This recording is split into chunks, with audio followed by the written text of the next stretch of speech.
Welcome to the Flex Rental Solutions webinar. Today we're going to be looking at some job building best practices.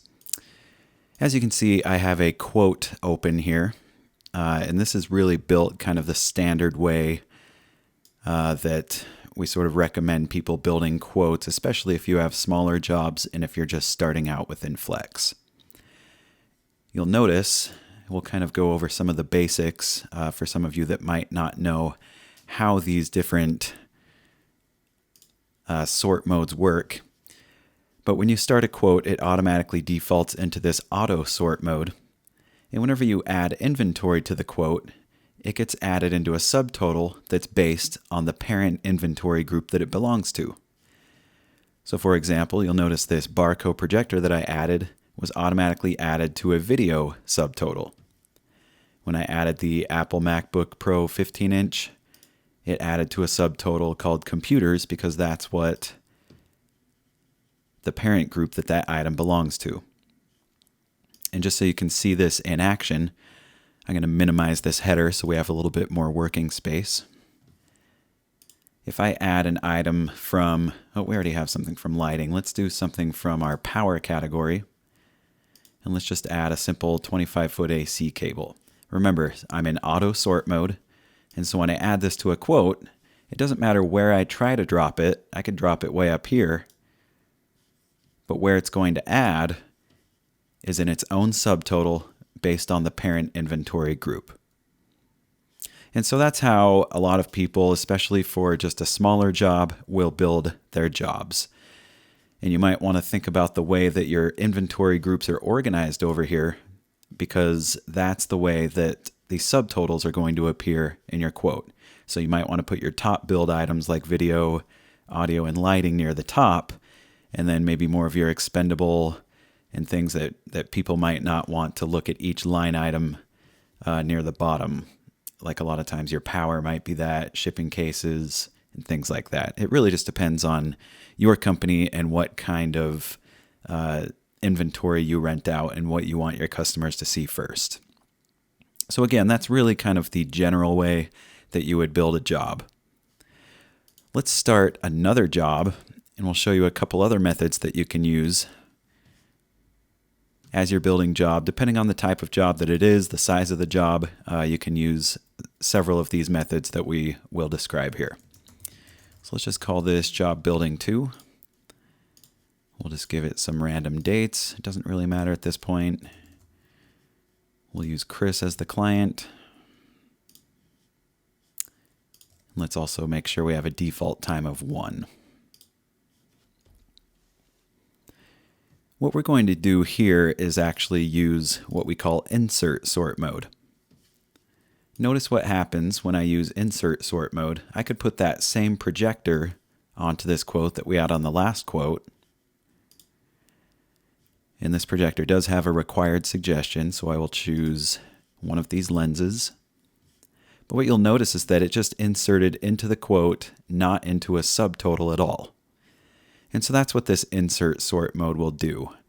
It's not going to build it into a subtotal.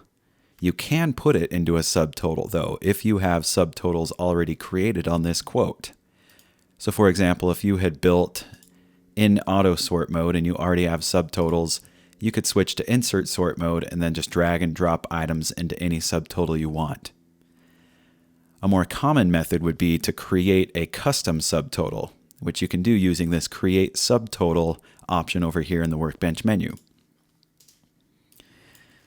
Now there's quite a few ways that you can use custom subtotals. I'm going to show you one or two methods that I've seen some of our customers use. One example might be if you're doing an event that has multiple areas, or perhaps you're doing some sort of festival that has multiple stages, you could create a subtotal for each stage. Let's call this stage 1, or even better, we'll do one for main stage. And you can even have separate start and end dates for each subtotal if you want. But in this example, let's just keep the start and the end date matching the start and return date of the quote itself. So that creates us a new subtotal. And now I can drag and drop anything I want into that subtotal. So let's pull a couple of powered speakers into there. And notice you have that dark line now, and wherever that dark line is, that's where this item will drop. So I want it to go right into that subtotal. And let's add 4 of these. This item has several suggestions. Let's just choose speaker stands. We're going to look more at suggestions and adding content and virtual packages and things like that near the end of this webinar. But for now, we're just kind of looking at organizational methods as you're building jobs, quotes, and things like that. So notice that the Mackie and the suggestion went right into the main stage subtotal. I could put more things in there. Let's put a mixer in there. We'll just do a small analog Mackie mixer. And again, you can drop it wherever you want. So let's say I want my customer to see the mixer first. And let's add the suggestion of the SM58 microphone. And then just to make this quick and easy, let's also just add a little bit of cable. We'll just add some XLR cable since these Mackies are powered speakers and they can run just off of XLR. Add a couple short ones as well. And so now we have a subtotal, a custom subtotal that we built based on one area of this particular job. I can then go over here and create another subtotal, call it stage 2 or whatever it might be called. I have a new subtotal and I can start dragging and dropping inventory into that subtotal. Now let me show you a couple tricks. I'm going to delete this first. Number 1, if you've built a quote already and nothing is in subtotals yet, so for example this Barco projector, and let's add just a couple other things that are not in subtotals really quick. So we'll put a couple of QSC 12s on there. And then let's also add a computer just for fun.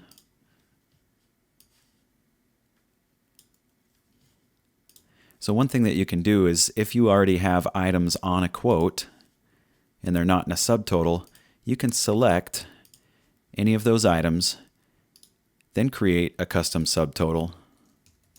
Let's just call it total 2. And all of the items that you had selected will go into that custom subtotal that you just created. Again, that's only if you check the box next to any line item and then create the custom subtotal.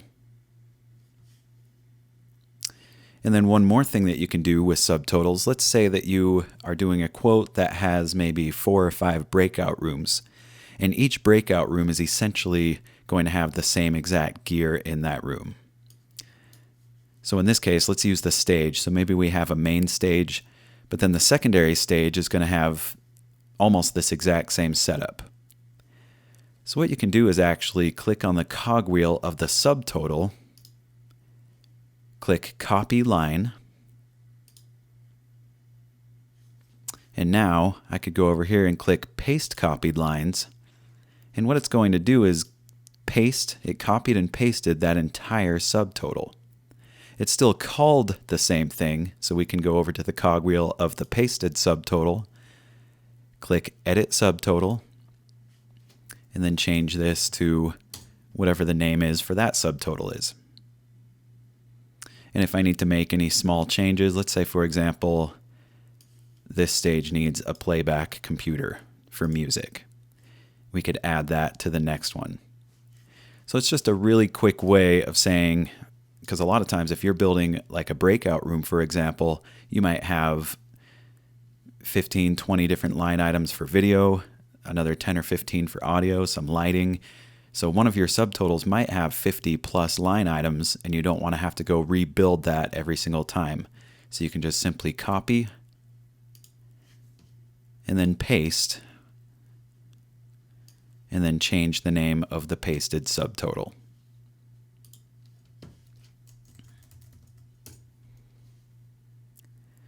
So far we've just been dealing with a single quote, and a lot of times people will, and that's fine. You also have a few nice little things here, bookmarks that you can use. You can search, getting a little bit big. But if your quotes start getting really large and you want to be able to manage different areas, different stages, different rooms, or even different events within a single event, you might want to consider using an event folder. So event folders are just another element, just like a quote. It's built a little bit differently though. If we go over to the New menu and click New Event Folder, we're not going to enter quite as much information as you would when you're putting it onto a quote. So for example, let's say that this event is, we'll just call it a big concert, or in fact, let's call it big tech event, and we'll actually do something with a general session, breakout rooms, a party, etc. So the date of this entire event, let's say that it's maybe about almost a week-long event, and I could choose specific times if I want to. This would essentially just be when you're expecting the gear to leave and when you're expecting it to come back to your warehouse. And the cool thing about that is that, oh, this one is actually going to be my warehouse location. And one thing, there are some settings where you can have the location default to whoever's logged in. I think I changed that setting on mine, and we'll look at those settings in just 1 second. But you notice that the location didn't automatically fill in with my home base location. I'll show you how you can change that setting as soon as we create this event. So again, let's just use Chris Stein as our client. And I won't fill anything else in here for this event. Let me rename it real quick. So when I click accept, and it creates this event folder, really all the event folder is this. I'm not putting gear onto this event folder. There's no pricing necessarily associated with this event folder. All you have is the general information. You have a notes tab if you need to add any notes to this event, and then also our new job costing tab, which we'll look at in a minute as we start adding quotes with gear. And if I were to add any rental POs or anything else, it would be included in this job costing tab. But let's show how we can start building this event and have multiple quotes that are associated with this event. Notice in the Workbench menu, down here under the Add Child Elements section, we have the option to add quite a few different child elements. I'm going to add a quote. Notice what happened was it inherited the name. It also inherited the client and the venue. Of course, these can change because a lot of times you might have one large event, but it might be spread out among a few different venues that are nearby. So maybe in this case, I might say instead of at Abravanel Hall, this one's at the big convention center or something like that. But in this case, we'll just leave it as is. I can also choose specific ship and return dates for just this quote. Because yes, while the event runs from the 24th to the 30th, maybe this specific quote has different dates. In this case, let's just say that this does follow the same dates because maybe this is going to be the quote for our big general session. And I know that the gear is going to leave right at the start and come back at the very last moment because that's this is going to be our biggest job. So I'll click accept. One thing that I didn't do, you notice, it did inherit the name of the event folder, but I could also have given that a very specific name. In fact, in this example, I might want to say this is for the big tech event, but it's for my general session. So now I have a quote for this event, but only for the general session. Then I could go back and add another quote to the event folder. And maybe let's call this one Breakouts. And let's say that the breakouts aren't going to start until a few days after the event starts. So maybe they don't need to ship until Sunday. And then we'll load them out on the last day of the event with everything else. So again, you can choose different ship and return dates and times for each job or each quote that you're adding to this event.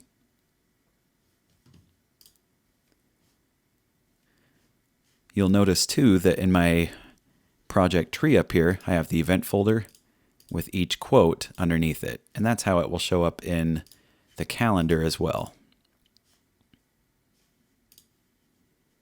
And then there's the option down here where you could say just show parent elements only. So if you start doing a lot of event folders with a lot of quotes underneath it, to clean up your calendar, you could just show parent elements only. And you can still scroll down to see what's under it, but it just kind of helps you keep your calendar a little bit neater and more organized. So let's go back to the event folder and let's just add one more quote just for fun. And maybe we'll say that this is the closing night party or something like that. So this one would probably not have to ship until maybe a couple days before the actual party, and then it's going to return later that night. And so at this point I could go into each quote now and start building what's going to be on that particular job. So for the general session, I could either, again, use auto sort mode and just start building the job this way so that it's separated into video, audio, lighting subtotals. Or I could create my own custom subtotals and add items through insert sort mode. But just remember that this whole quote is only for general session gear. And then I could go into my breakouts and start doing the same thing there, adding the gear that needs to go on the breakouts. One thing that's really cool is that from an event folder, you can actually generate a PDF that has what we call the quote subreport aggregation. And so with every quote that I have underneath this event folder, when I click Generate PDF, it's going to print a summary page, and then it's going to print each and every quote that's underneath. So before I do that, let's just add a couple more items, or at least one or so items to each quote so that it has a price associated with it, because I want to show you what this looks like when I print out that subreport aggregation. So each of our quotes has at least some pricing associated with it. And now when I click Generate PDF, it's going to print a report that has, again, like I said, the cover page. And it's going to show the grand total for all of the different jobs. And then it's going to have each of the quotes attached. And so what I've seen some customers do is they'll actually go into their project element settings for the event folder. So we'll go to Project Elements, click on Event Folder, and you can also enable in the Reports tab, you can just enable the budget summary and print that by itself. So if I go back to the event folder and reload so that it will pick up those changes I just made, now I could just print the budget summary by itself without the attached quotes. See, now I just have this cover page. And a lot of times I'll see people use this as an invoice or something like that for the entire job, just so they don't have to send separate quotes and separate invoices for each quote that they have, because sometimes you might have a dozen or more quotes under one event folder. Of course, when it comes to pushing to QuickBooks, you will still have to invoice each quote individually and create an invoice for each quote. But in terms of what the customer sees, you might want to consider just sending them something like the budget summary or agreement so that this is all they see and they just have the total price here and they don't have to sort through 12 different invoices. Again, there's really no wrong or right way to do that, just giving a couple suggestions based on what we've seen some customers do in the past. One last thing that you can do, you'll notice right now under the Add Child elements for my event folder, I don't have event folder enabled. But let's go back to my projects menu, project element settings, and then double click on event folder. And if we go to child elements, then we can say, I want to enable event folders to be a permitted child element of an event folder. Now what we're talking about here is getting into really, really large events. And you might want to consider doing this if you have, for example, one event folder that is for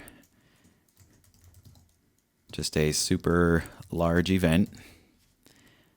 And this will be the parent event folder. And I won't fill in the rest of this just now. But what I can do is say, I'm going to create a sub-event folder that is just for general session.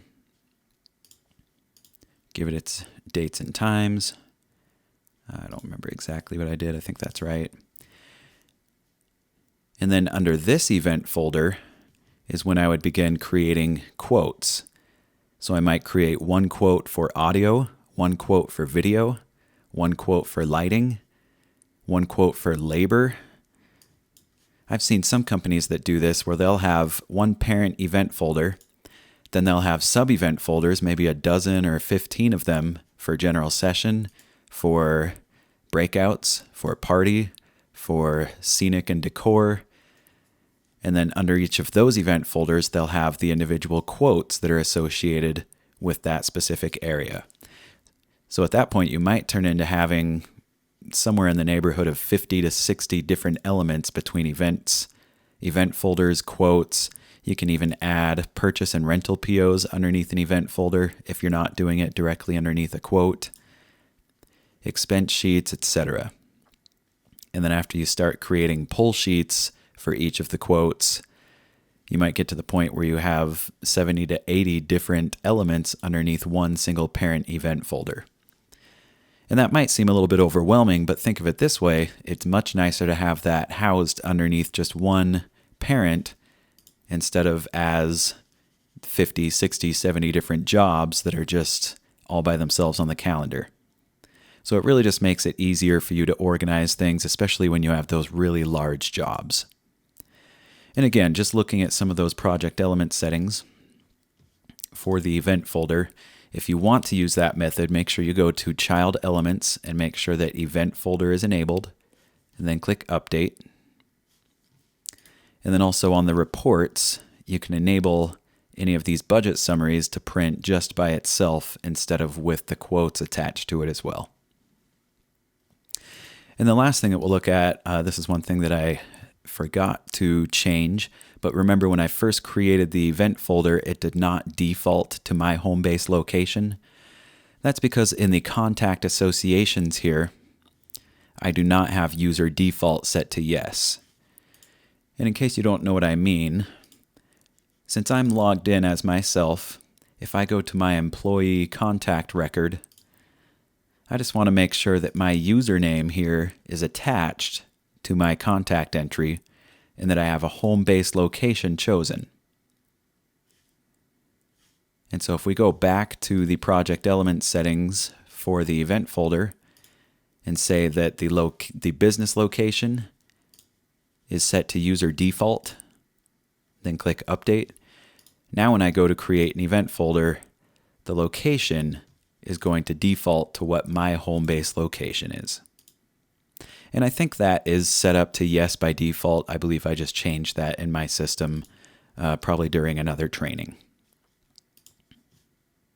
You can also play around with anything else that gets a user default or anything that gets inherited. So for example, if we look at the project element settings for a quote, on the first tab here, you can choose whether or not the quote name is inherited. So if you're creating a quote as a child to an event folder, you can say whether or not the name is going to inherit from the event folder. Also with a lot of these field settings, you can do the same thing and choose whether or not the quote is inheriting from a parent element like an event folder. And you can also do the same thing with your dates and times. Are the dates inherited, yes or no? Mine was set to no, so when I created a new quote from an event folder, then you notice that the dates were blank. And a lot of times you might want it to be this way because if you're creating a new quote, like I said, it might have different dates than the entire full event. So it's really up to you. You can choose whether or not you have dates inheriting, yes or no. In my system, I kept that as no. Just the last thing that I'll mention, and I briefly touched on this, if you are using this method, you will have to create a pull sheet for each quote, and you'll have to prep those pull sheets separately. There's not a way to consolidate pull sheets that are underneath a single event folder. You will have to create a separate pull sheet for each quote and prep those separately as well. And I also mentioned same with invoicing. If you need to push invoices to your QuickBooks, you'll have to create a separate invoice for each quote. Although you can send just that budget summary report to your customer so that they know exactly how much they owe without having to sort through every single quote. And so that kind of covers more of the organizational part of this that I wanted to look at. The second part we'll just touch on briefly, and I'll also refer you to some of the videos that we already have on our YouTube page from past webinars. But another method that we always like to recommend to people when it comes to being a little bit more productive in their job building is to create inventory items that make it easier for you to build a job. Because notice what I was doing when I built these other jobs was just dragging and dropping things one by one onto the quote. And sure, I had a few items that were set up with suggestions, and the suggestions window would pop up and I could choose what to add with that item. But there's better ways that you can do that. And one of the best ways that we recommend to people is to create what we call virtual packages and virtual models. I don't know if I have any set up right now, but that's okay because we can set one up. Let's say that I want to set up a small speaker package. So instead of having to add 2 speakers to the quote, a microphone, the cables, the stands, the mixer, I could create just a single virtual package that I would put on the quote, and that package would automatically populate all of the items that belong in that speaker package. So I'm going to right-click on my speakers group, click New Inventory Item, and let's just call this maybe a 500 to 1,000 person speaker package. You could also just call this something like a 4-speaker package, if it has 4 speakers, or an 8-speaker package, just depending on how you usually like to have your customers see things, because this is what they're going to see on a quote. I could give it a short name. Of course, the short name is just how it appears in the inventory tree versus the item name is how it appears on the quote. I'm not going to worry about any of these other fields right now. All I really want to worry about is I'm going to change this preset to a virtual package. Now, when I add this item, the first thing I would do is say, what do I want to charge in US dollars per day for this package? I'm going to say maybe something like $500. And then I'm going to go to the Contents tab, and this is where I'm going to put every single item that needs to be included in this package. So for example, I would add, let's say for this particular one, we'll do 6 of these Mackie 450s. In fact, I'm going to go over to search to make this a little bit faster. We're going to add speaker stands of the same amount. We're going to add a Mackie mixer.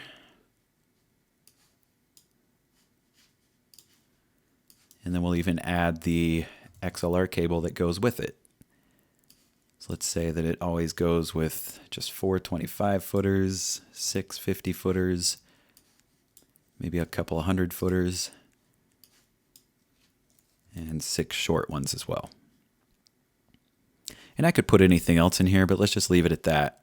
I'd probably want to put some power in here as well, but for the sake of time, let's just leave it here.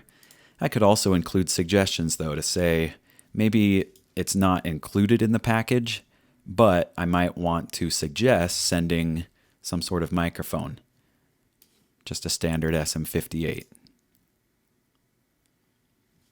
And so now what this will look like on a quote, and if I go and search for my 500 to 1,000 speaker package, when I put that on the quote, I'm just going to add one. First, you'll notice that it automatically added everything that was in the contents, and then it pops up the suggestions window asking, well, do you want to send this one for this particular job? Let's say I do. The other thing you'll notice, anything that was in the Contents tab gets added as a child to the parent virtual item. It's automatically included in the price, so even though each of these items has their own pricing, it just gets zeroed out because I did a package price. And also it gets line muted, meaning that these lines are not going to show on the PDF printout that I send to a customer. They're just going to see this single line item, but not each individual item. If they want to see each item, I would just unline mute. And you'll notice also that the suggestion that I added as its own line item, not as a child, and had its own price, because that was just something that I added after the fact and is not necessarily included in the speaker package. So that's just one version of a speaker or a virtual package that you can create. I encourage you to look at our YouTube page where we have a couple videos about virtual models and virtual packages that give you a lot of good ideas of how you can set these up. And so the idea being, instead of dragging and dropping hundreds of items onto a quote, you really just have to drag and drop maybe a dozen packages, and then the packages build everything that needs to go on that quote. One last thing that we'll look at is you can also add, of course, you can add services to a quote. And a lot of people ask, can I build a service package? You can't build a package underneath the services section, but you can create an inventory item. Let's just randomly put it in my video folder that I might call a labor package and create it as a virtual model or a virtual package, but let's do model in this case. And you can add services to the suggestions tab of a virtual item. So I could add my lighting programmer, a lighting tech, stagehand, and this might just be, instead of having to drag and drop every single one of these onto a quote, now what I can do is just add this labor package inventory item to the quote, and then it would pop up the suggestions window asking, what do I want to add? And let's say for this one, I just want to add all of them. And so that's what I see a lot of people doing if they want to speed up the labor process of adding labor to a quote. Again, that's just creating an inventory item and then adding as suggestions each of those labor types.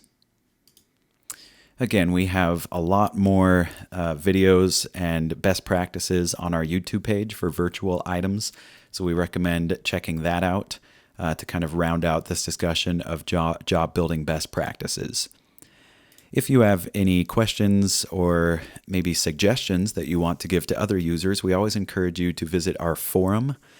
We have many different boards for each topic. We also have the webinars board that is specific to each of these webinars that we do. So if you have any comments for this webinar specifically, go ahead to our forum, find the webinars board, and look for the topic of this specific webinar.